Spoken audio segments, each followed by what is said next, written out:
Hello, magandang araw po sa ating lahat. Kamusta sa ating mga kababayan?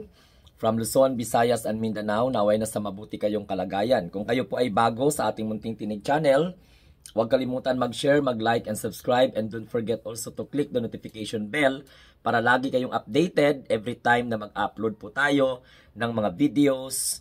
Okay, magagawin po tayo sa ating community. And syempre, pinaka-importante, ma-notify kayo kaagad kapag mayroon po tayong live stream. Ang pag-usapan natin mga kamunting tinig ang kumakalat ngayon sa social media na kung saan po ay makakalabas na si Rodrigo Roa Duterte sapagkat ginrant na daw di umano ng International Criminal Court ang interim release na request ng counsel ni Rodrigo Roa Duterte. So yan po ang ipinagmamalaki ng mga Duterte Dihad supporters. Abay naturalmente, naiintindihan natin na syempre magdiwang ang mga tanga. Now, itong Duterte legal team, okay, tatanggapin daw yung any condition imposed by ICC for possible interim release.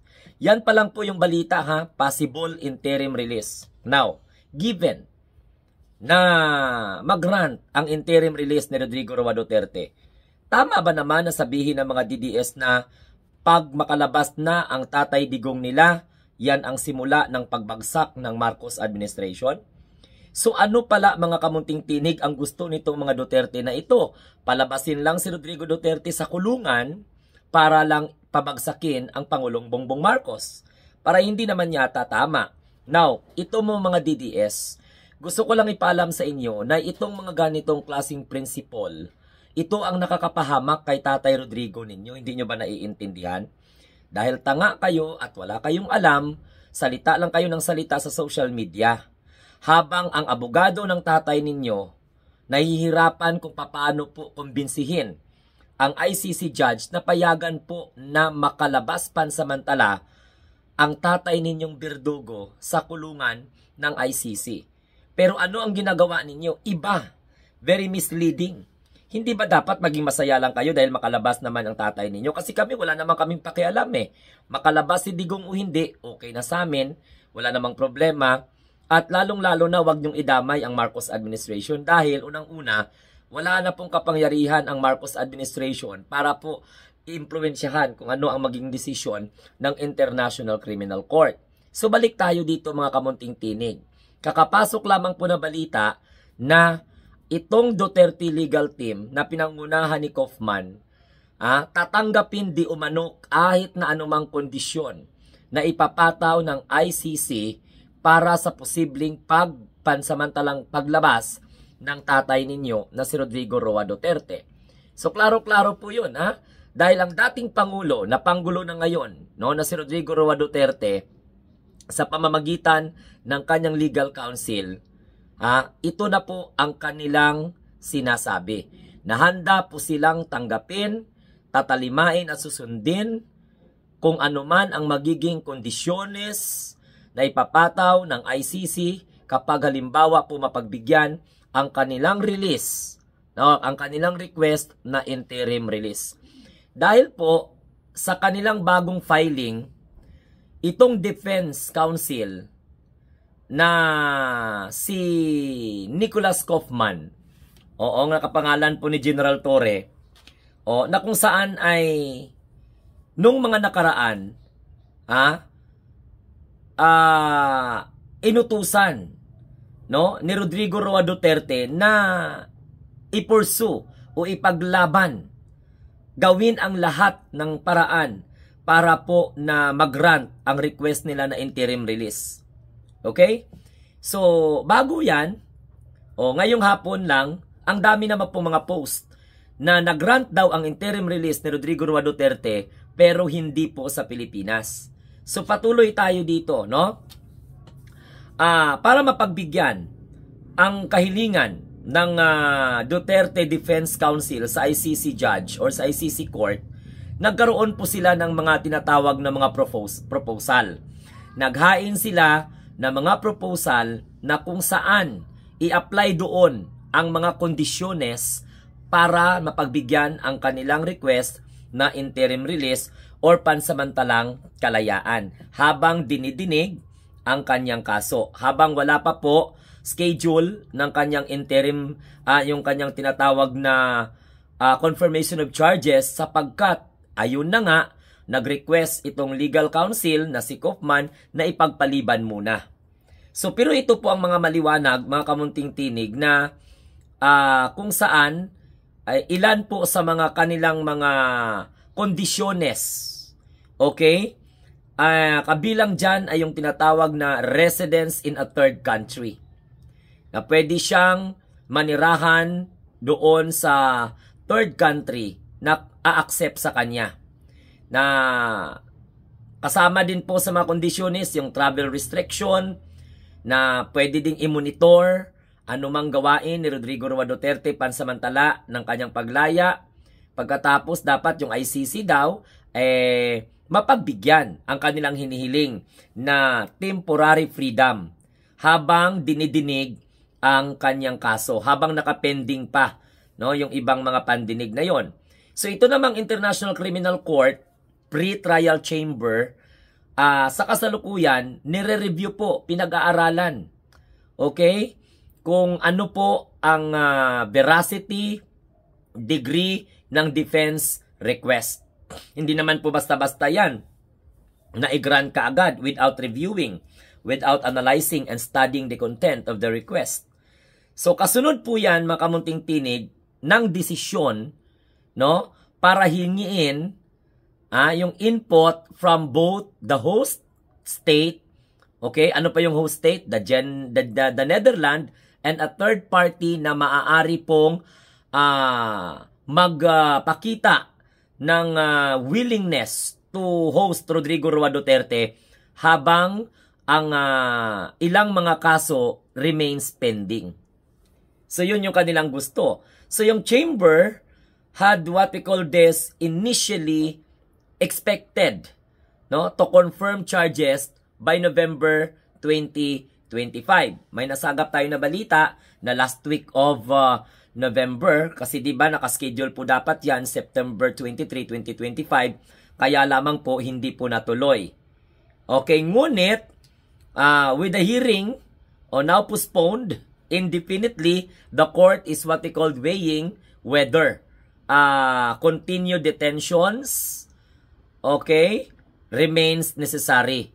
So pinag-aaralan pa nila sapagkat nagkaroon po ng tinatawag na indefinitely postponement. So hindi pa alam kung ano yung petsa, basta sinasabi lang po na November 2025. So binabalanse nila kung pagbigyan ba ang request ng Defense Counsel Rodrigo Duterte na maaaring pansamantalang makalaya with a certain conditions that the Duterte camps need to follow. Itong abogado naman ni Rodrigo Roa Duterte, nagpa-epal na naman. Sinabi niya na ang Philippine government daw, under sa pamumuno ng ating mahal na Pangulo, na kung saan sumurrender kay Rodrigo Duterte sa ICC, okay, noong mga nakaraan, wala daw pong oppose. Okay? Wala daw pong oppose the move, no? Has not opposed the move. Alam nyo, Kaufman, diskarte nyo na yan. Diskarte nyo na yan na mapapayag ang korte ng ICC na pansamantalang mag-grant ang kahilingan nila na pansamantalang makalaya. Huwag nyo na pong idamay dyan ang gobyerno ng Pilipinas. Gagamitin mo pa na wala pong oposisyon. Abay, natural. Hindi naman alangan naman na pigilan ng Pilipinas yan. Alangan naman na hindi pigilan ng ang gobyerno ng Pilipinas, wala na yang say. Gawin ninyo ng paraan na makumbinsi ninyo ang korte. Kasi itong si Kaufman, gin-quote itong sinabi ni Press Officer Undersecretary Attorney Claire Castro na Marcos administration will respect, okay, whatever decisions the ICC hands down. Kung ano man po ang magiging desisyon ng International Criminal Court sa request ng Defense Counsel ni Digong na mabigyan, okay, ng katuparan ang interim release, okay, o di kaya pansamantalang paglaya habang hinihintay pa po ang mga kaso, habang hinihintay pa ang confirmation of charges. So klaro-klaro po yan, pero wag na sapat sana gamitin to. Ikaw naman Kaufman, parang nakadepende ka ata sa kung anong sasabihin ng spokesperson ng Malacanang, tsaka yun ang ilalagay mo sa iyong request for interim release, na sabihin mo doon na wala na naman daw pong ginawang hakbang upang pigilan ang request. Bakit kayo pigilan? Iba, diskarte nyo na yun. So itong si Sara Duterte, binunyag ni Sara Duterte nung kamakailan lamang na mayroon na daw pong third party na pumayag para po i-cater itong si Rodrigo Roa Duterte, para i-host itong si Rodrigo Duterte na tatay ni Sara Duterte, para lamang po mag-grant ang pagpapalabas ng tinatawag na interim release. Oo, na kung saan hindi niya po sinabi kung ano pong bansa, basta sinabi niya lang na meron pong third party or third country na pumayag na para itong tatay niya ay i-host, para mag-grant po yung interim release. Or if mag-grant ang interim release. Kaya nga sabi po ng mga Duterte Dead supporters, okay na daw, makalabas na daw po yung tatay nila. Pumayag na daw ang korte ng ICC na ma-grant yung interim release. Pero okay, ang isip ng mga DDS, bantay lang kayo pag makalabas si Tatay Rodrigo, babagsak si PBBM. Yun ang gusto nilang mangyari. At yun ngayon ang kumakalat sa social media, na humanda daw kapag makalabas si Rodrigo Duterte, yan daw ang simula ng pagbagsak ni PBBM. So, mga warsyak talaga to mga DDS na to. Okay? Yung Duterte's confirmation of charges, di ba mayroon po sanang pangdinig na kung saan ay tungkol po doon sa confirmation of charges na originally was scheduled last September 23, 2025. Pero nireschedule po yun, no? Nung lumabas yung balita nung September 8 na kahit isa lang po ang nag-dissenting opinion. Mayroon pa kasing dissenting opinion na nangyari. Okay? The pretrial chamber voted for a limited postponement of the proceeding. Kaya instead of September 23 dapat ang confirmation of charges, nangyari, meron pong tinatawag na indefinitely postponement. Okay? So, Rodrigo Duterte, ang tatay ng mga DDS, alam naman natin na siya na po ay 80 anyos. Okay? Humaharap po sa iba't ibang mga kaso na kung saan nalilink po sa libo-libong pagpatay panahon na inimplement niya yung kanyang maduming war on drugs. So, ayon, no, carried out on a national issues or national scale in the Philippines between November 11 to 2019. Then after that, nag-withdraw na po ang Duterte administration sa International Criminal Court. So yung mga abogado ni Rodrigo Duterte, headed by Kaufman, nag-request po sila to adjourn the proceeding. Ano ang sabi nila? Bakit sila nag-request na i-adjourn ang proceeding? Kasi kiniklaim nila na ang Philippine leader, na kung sino man, na si Rodrigo Roa Duterte po yan, ang kanyang sinasabi, nagkaroon na daw po ng mga karamdaman. Nagkakaroon ng tinatawag na cognitive impairment, no, sa kanyang samot-saring mga domain. Kaya po, dapat daw i-postpone na o i-adjourn na yung proceeding dahil po yung former daw na pinuno ng Pilipinas na si Rodrigo Duterte na kliyente niya ay nagkakaroon na daw ng tinatawag na cognitive impairment in a multiple domains. Kaya nga daw hindi na po maalala kung ano po yung mga nangyayari. Kaya meron daw pong problema sa kalusugan. Meron pa nga ang lumabas sa drama nila na butot balat na daw po si Rodrigo Roa Duterte. So since nagkaroon po ng cognitive impairment in a multiple domain, ang depensa naman ng abogado ni Rodrigo Duterte, hindi na daw po talaga siya makaka-join. Unfit na daw po talaga siya sa tinatawag po na trial. Pero ang maliwanag po dito mga kamunting tinig na kapag totoo na makalabas si Rodrigo Duterte sa kulungan, nagyabang naman ang mga DDS sa social media ngayon na babagsak daw talaga si Pangulong Bongbong Marcos dahil makakalabas na ang kanilang tatay. Kaya kayo mga DDS, kung tahimik lang sana ang bunganga ninyo, hindi lang sana kayo palaaway, hindi po magtatagal si Rodrigo Duterte sa kulungan. Kasi mga warsya kayo, paano i-cater ng third country ang tatay ninyo kung mga warsya kayo na mga taga-suporta niya? Kaya hanggang ngayon, nahihirapan pa rin ang pamilya Duterte makahanap ng isang bansa na pwede pong i-cater as a third host country. Na pwedeng mag-host kay Rodrigo Roa Duterte para lamang po maging okay ang kanyang kalagayan kung sakaling magdesisyon ang korte ng ICC na i-grant ang request nila na pansamantalang kalayaan o yung tinatawag na interim release. Kaya nga 'di ba nung una, nagkaroon po ng tinatawag na ruling ang ICC na pagbawalan ang lahat ng mga magsalita, lalong-lalo na yung mga na dumadalaw kay Rodrigo Roa Duterte. Kaya lang napapahamak si Digong, it is because ganito pong nangyari.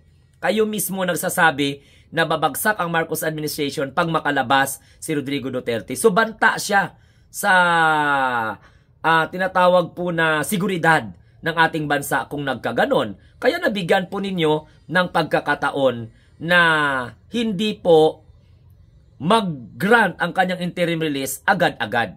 At saka may duda pa nga mga kamunting tinig na parang sinasadya po ni Sara Duterte na hindi po makalabas si Rodrigo Roa Duterte by simply talking shits in front of media, both in national and international, para may magamit sila against sa Marcos administration. So pero wala na pong say ang Marcos administration dyan or ang government ng Pilipinas kung ano man ang magiging desisyon ng ICC dahil no one can influence the ICC decisions as far as ICC cases is concerned. Klaro? Okay. So ito po ang inyong lingkod, ang munting tinig ng ordinaryong Filipino.